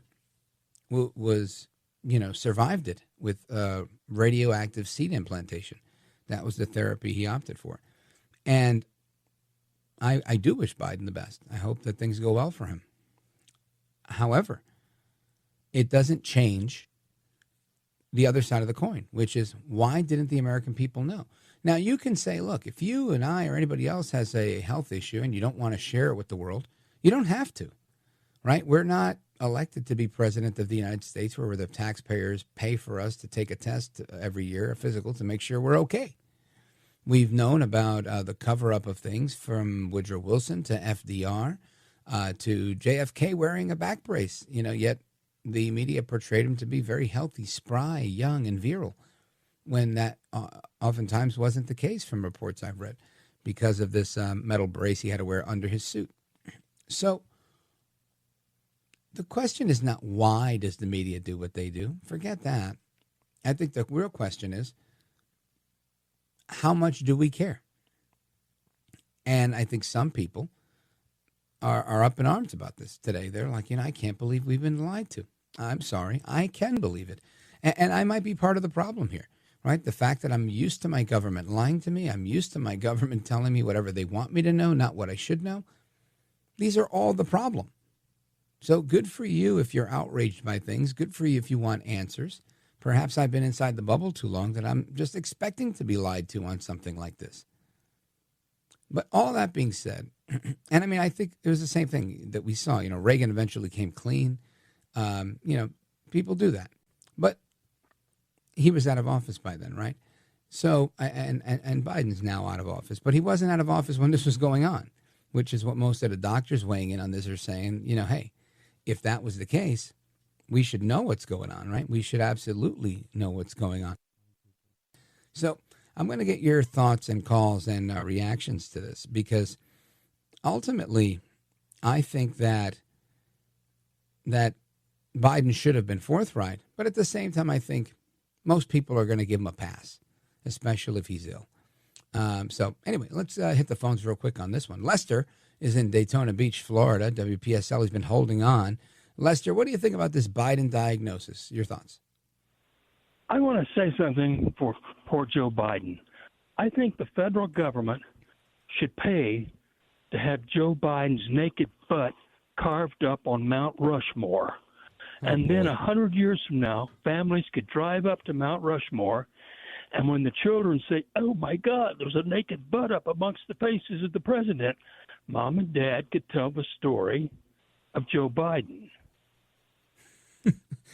I see the humor in it. I doubt you're going to get much support on that one, Lester.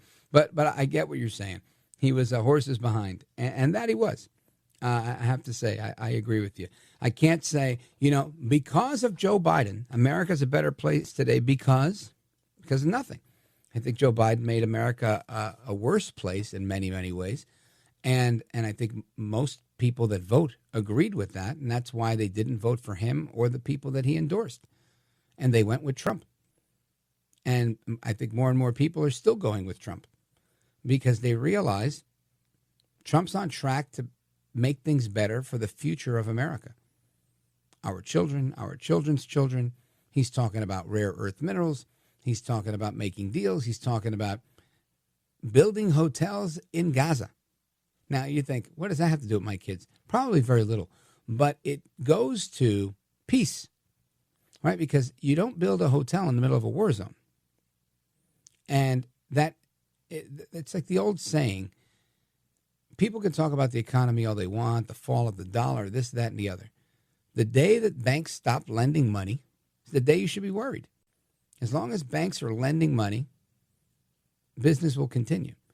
And if there's a business going up in Gaza, you know that things are going to be peaceful and things are on the up and up. And I think that's a good thing, right? I think it's a lot better to build hotels and go on vacation and play golf and do whatever people do, right, when they visit foreign countries and whatnot and go on trips, than to be blowing things up, to be creating, enriched uranium so that you can go after a specific people group by way of religion, like the Iranians want to go after the Jews. These things are unacceptable. We shouldn't want to eradicate an entire people group because we don't agree with their religion or even their philosophy. Right? This is why I refuse to hate the left. I refuse to hate Muslims. I refuse to hate Democrats. I refuse to hate any particular race because, A, that's not what I'm called to do, and B, it doesn't make any sense. I can disagree with what you stand for without hating you as a person, right? I think the two commandments of the New Testament, love God and love your neighbor. I stick with it. I'm not trying to preach here. I'm far from a preacher. I'm probably a lot better at being a sinner than I am at being a saint. But doesn't mean we don't try. Keep it locked right here. This is America at Night with Rich Valdez. Call now, 833-4-VALDEZ. That's 833-482-5337. 833-4-VALDEZ. That's Valdez with an S.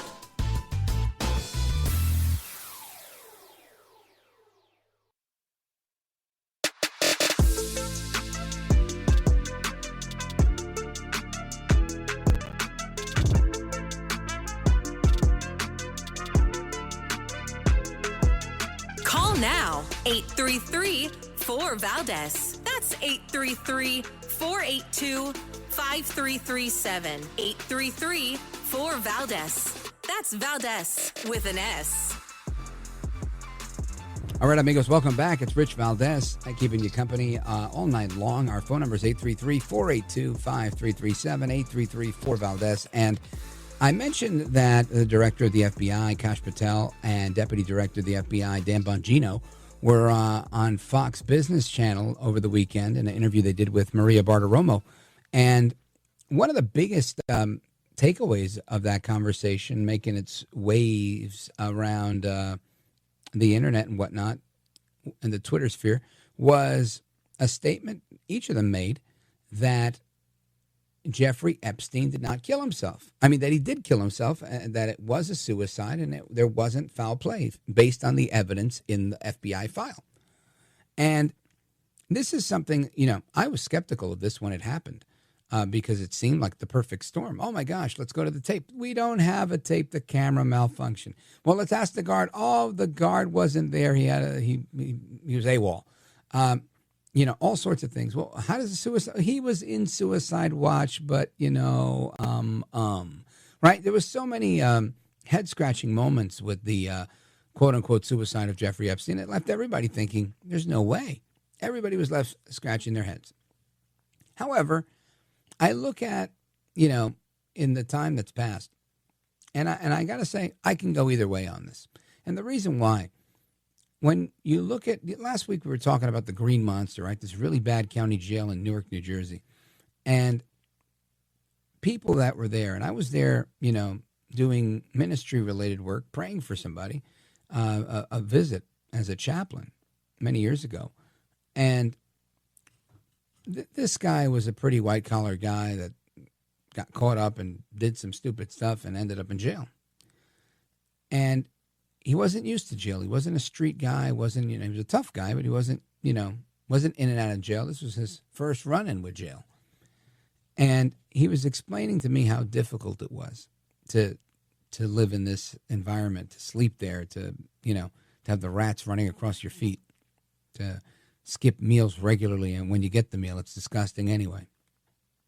And it was interesting to me. The whole conversation. It was like, wow, what an eye-opening conversation we were having. And I bring all of that up to say, imagine being Jeffrey Epstein. Not only are you rich, but you're so rich and powerful that you once lived in Mar-a-Lago, got kicked out because Trump, caught you, or one of the neighbors caught you making a pass at one of the other neighbors' kid, and Trump kicked you out. You have your own island. You have your own jet called the Lolita Express. It's a pretty good life. I mean, listen, I don't really complain about my own life, and I don't have my own island. I don't have my own jet, right? I'm pretty sure many of you like your lives and don't have those things. So just imagine having, all the money you need, having your own island, having your own jet.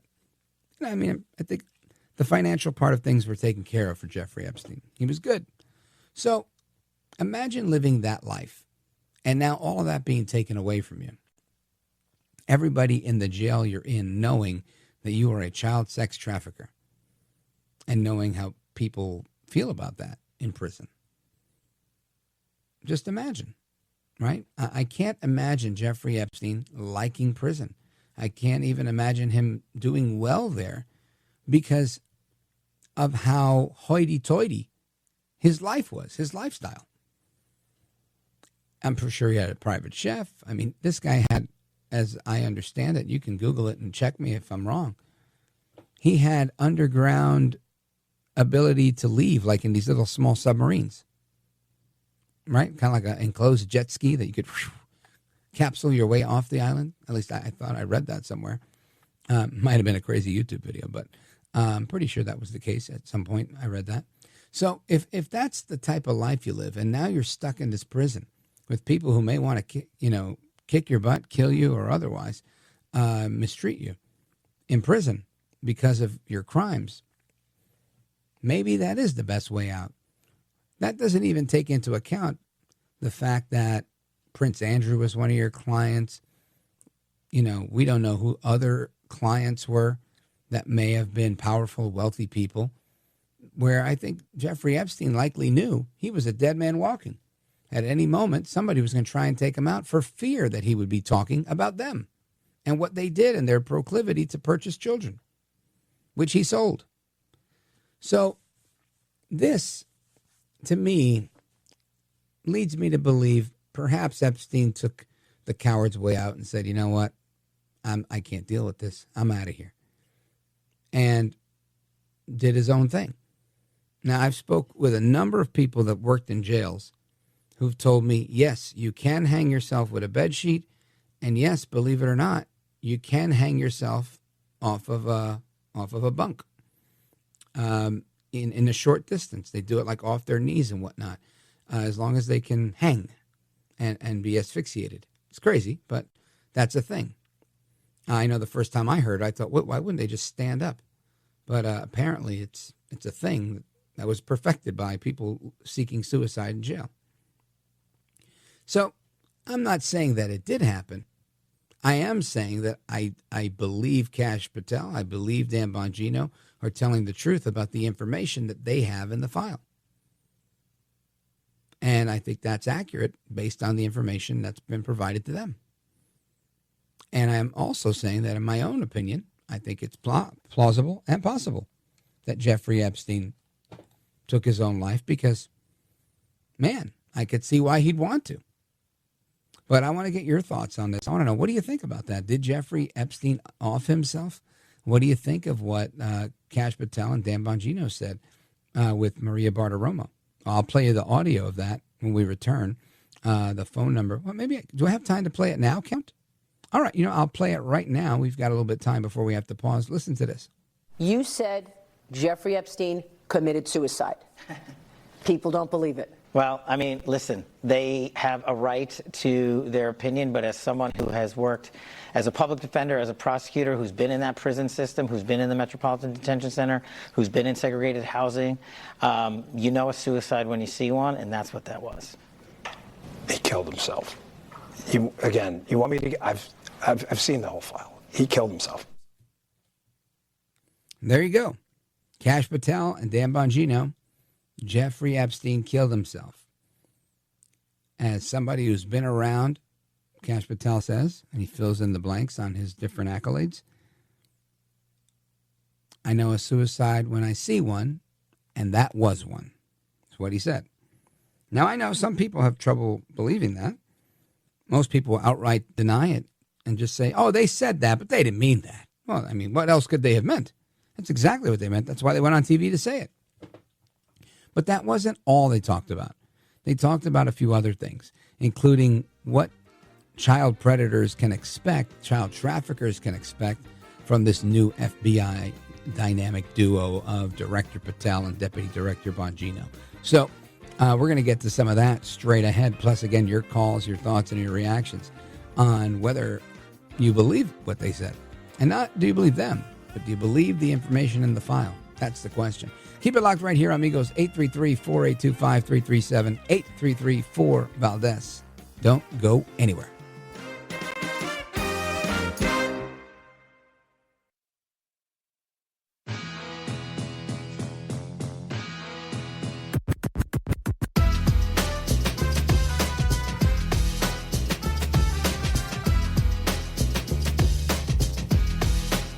Call now, 833-4-VALDEZ. That's 833-482-5337. 833-4-VALDEZ. That's Valdez with an S.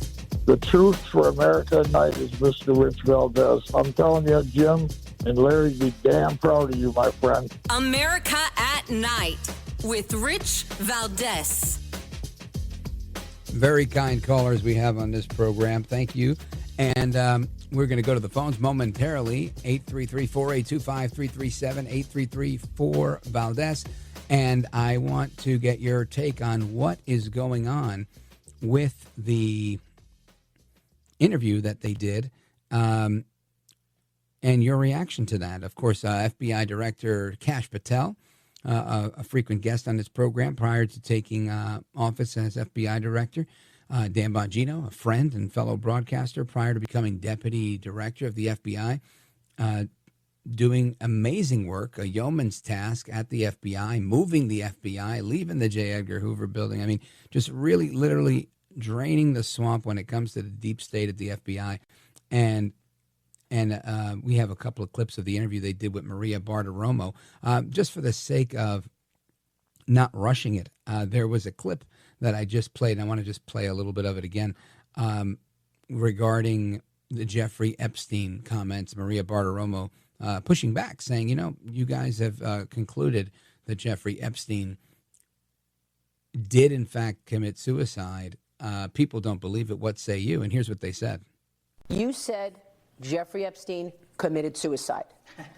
People don't believe it. Well, I mean, listen, they have a right to their opinion, but as someone who has worked as a public defender, as a prosecutor, who's been in that prison system, who's been in the Metropolitan Detention Center, who's been in segregated housing, you know a suicide when you see one, and that's what that was.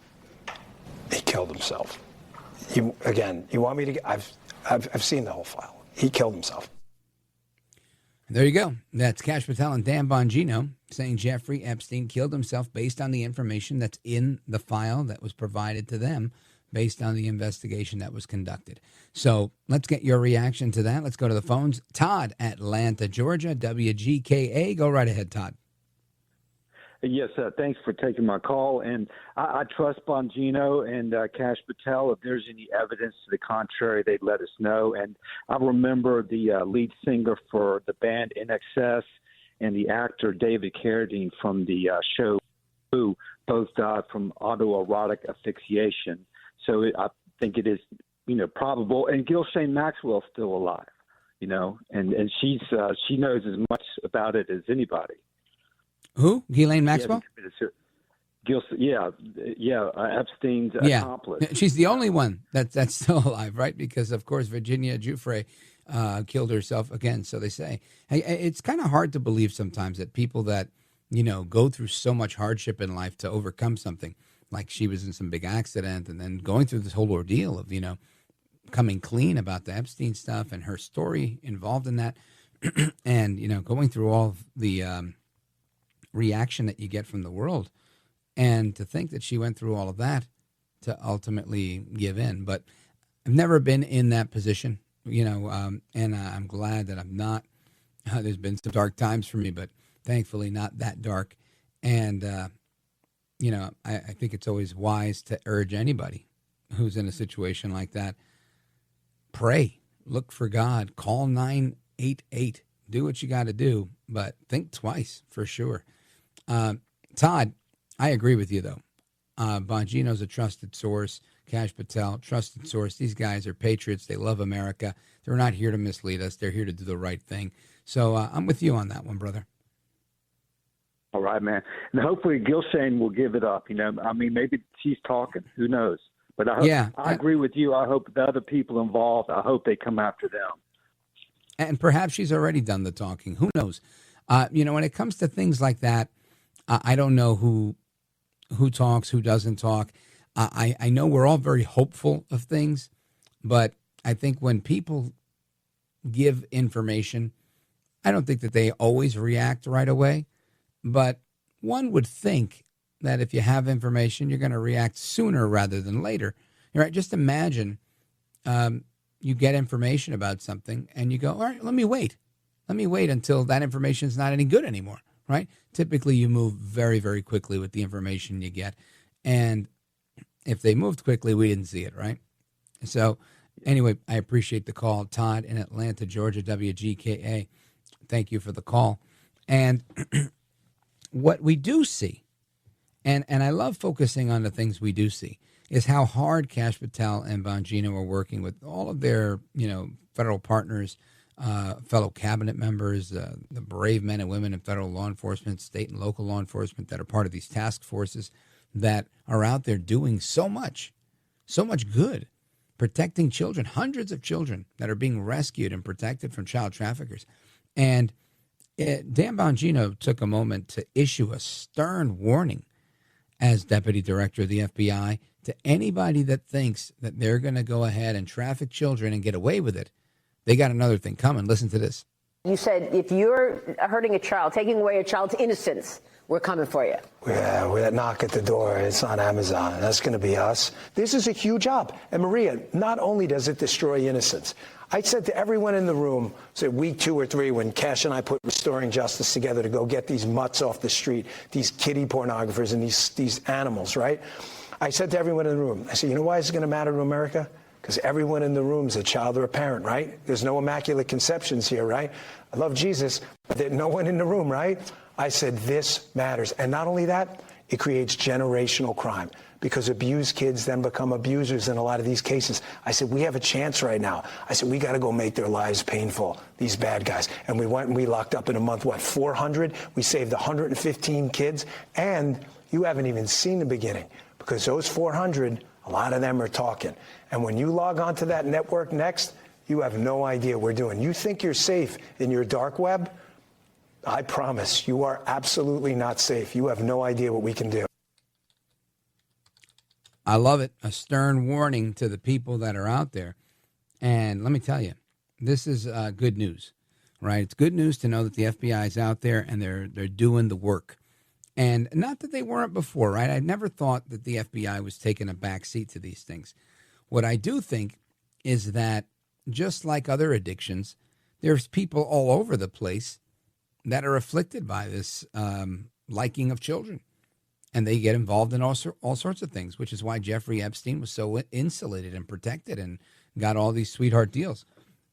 And ultimately, everybody's willing to keep their mouth shut because there's too many people in so many different high places. So it's refreshing to hear Dan Bongino and Kash Patel make a stern warning like that and to show the results, right? To talk about all of these kids that have been rescued. Just a week ago, I did a story, 205 kids rescued. He talked about 100-plus kids being rescued. There's been many cases of kids being rescued from traffickers.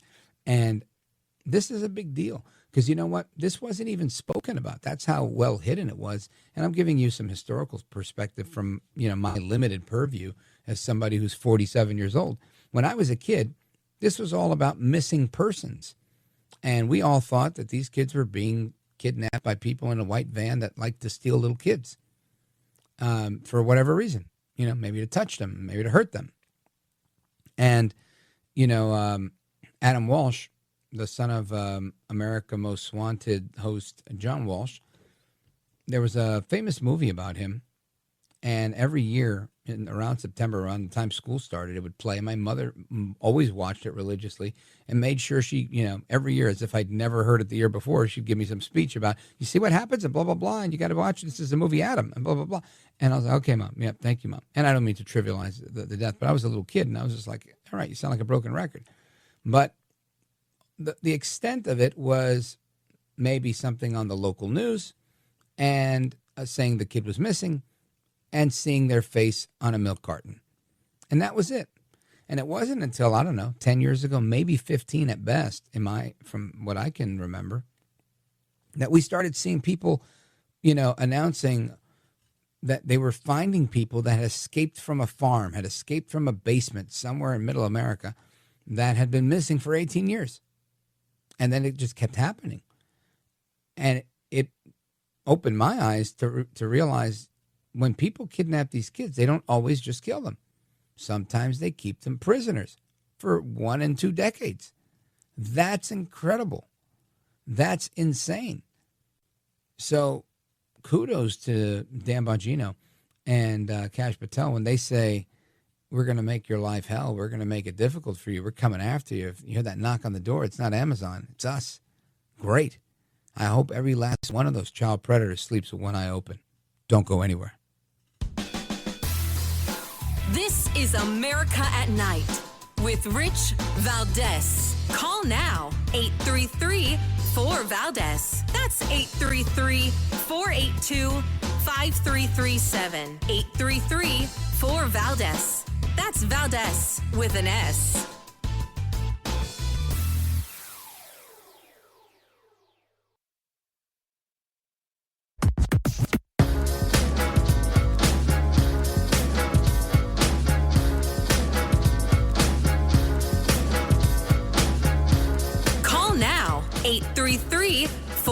Valdez. That's 833-482-5337. 833-4Valdez.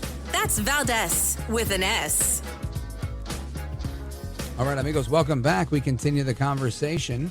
Let's go to Angela. She's calling us from Columbia, South Carolina. WQXL. Angela, go right ahead. Well, hi, Rick. I wanted to give you kudos for the show right now that you're talking about predators. And thank you so much for putting that information out there, because I work with individual organization, and we go around the country and teach parents how to have that conversation to make sure their kids respect their body and know the boundaries.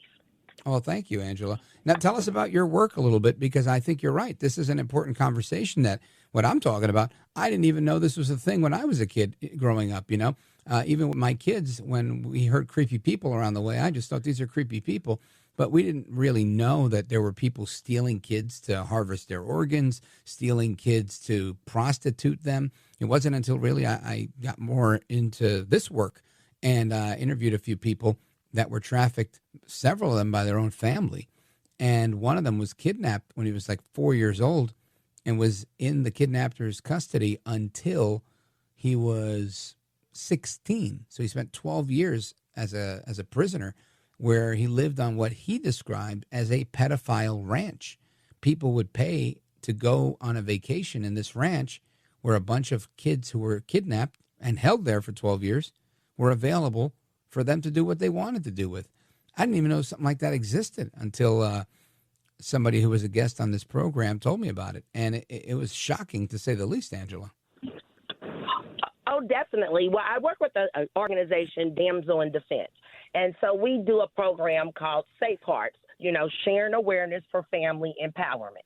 And the whole thing is to 95% of the kids molested and taken are people they know. It's not the old man in the park. It's not this stranger talking about come and get candy. These are people that you leave your kids with, or they groom them over the years. Grooming. And so that's how you're the last person that they would think take them. That's how people keep them in the basement, like the guy in Cleveland, because he was friends with these kids' parents. And it's unbelievable. Until we empower parents. So our company, we have a booklet. It's evidence-based. They've been doing it for 14 years. I don't write it. I'm just an advocate because I'm a mother. And thank God, you know, my 5 kids have been safe so far. You know, they never told me anything. But I educated them, and I made sure their parents were educated or knew that I was. So if your predator, the uncle was the predator, or the cousin or the big brother, he didn't try to pursue my family or my children because he knew they were educated to talk freely about you doing something that was improper. You know, knowledge is power, Angela, and the more you know is the safer you'll be. And I'm all for it. I had 2 daughters. Those are the only kids I have. I don't have any sons.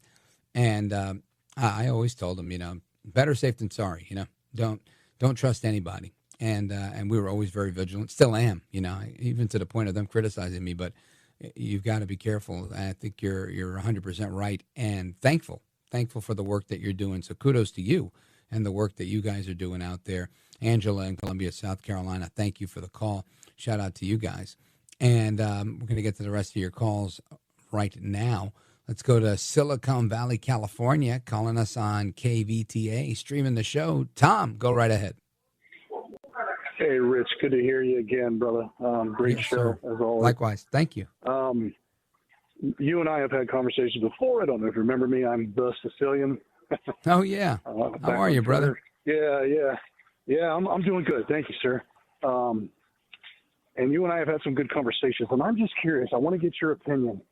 Talked to Dan many times as well about the whole Epstein thing, and now they've come out and said, look, everybody, you know, he committed it himself, so, you know, let's get past it. Let's keep going. And it goes against everything that I have heard from these people this whole time, and from my experience as well doing investigations.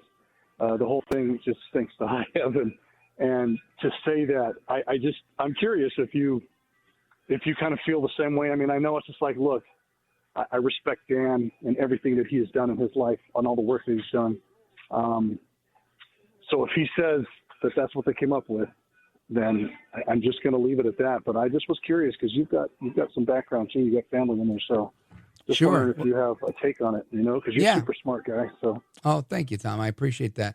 And I said it before, but it bears repeating. I believe that this can truly have gone in either direction. I mean, when you hear of somebody that is a high-profile, inmate that we're hoping Epstein is going to spill the beans on who his clients are so that he can get a deal and walk away.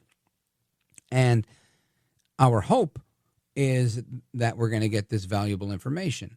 And then we find out that even though he's in suicide watch, even though he's supposed to be under a camera being watched by a guard, the camera doesn't work. The guard isn't there. The other guard left with the other guard.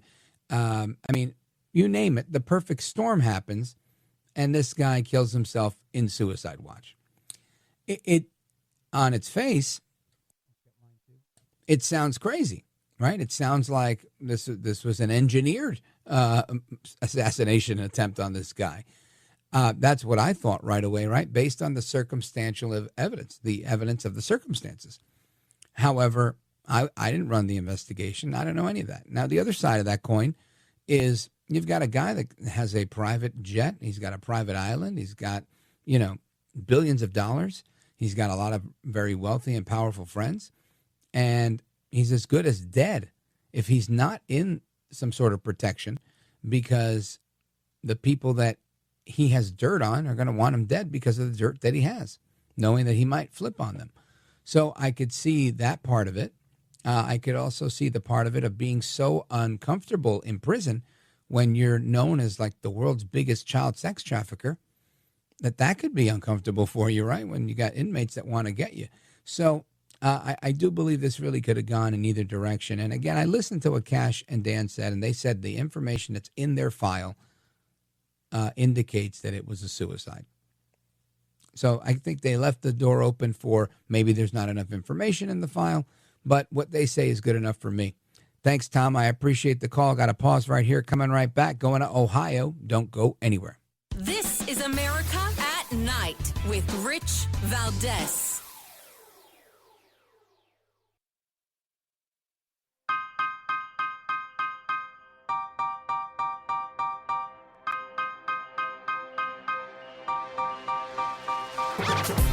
All right, amigos, we continue with your thoughts and reactions. Open phones across America, a time-honored tradition here on this program. And let's go to Zanesville, Ohio, WHIZ in the building. My man, Paul, what's up, brother?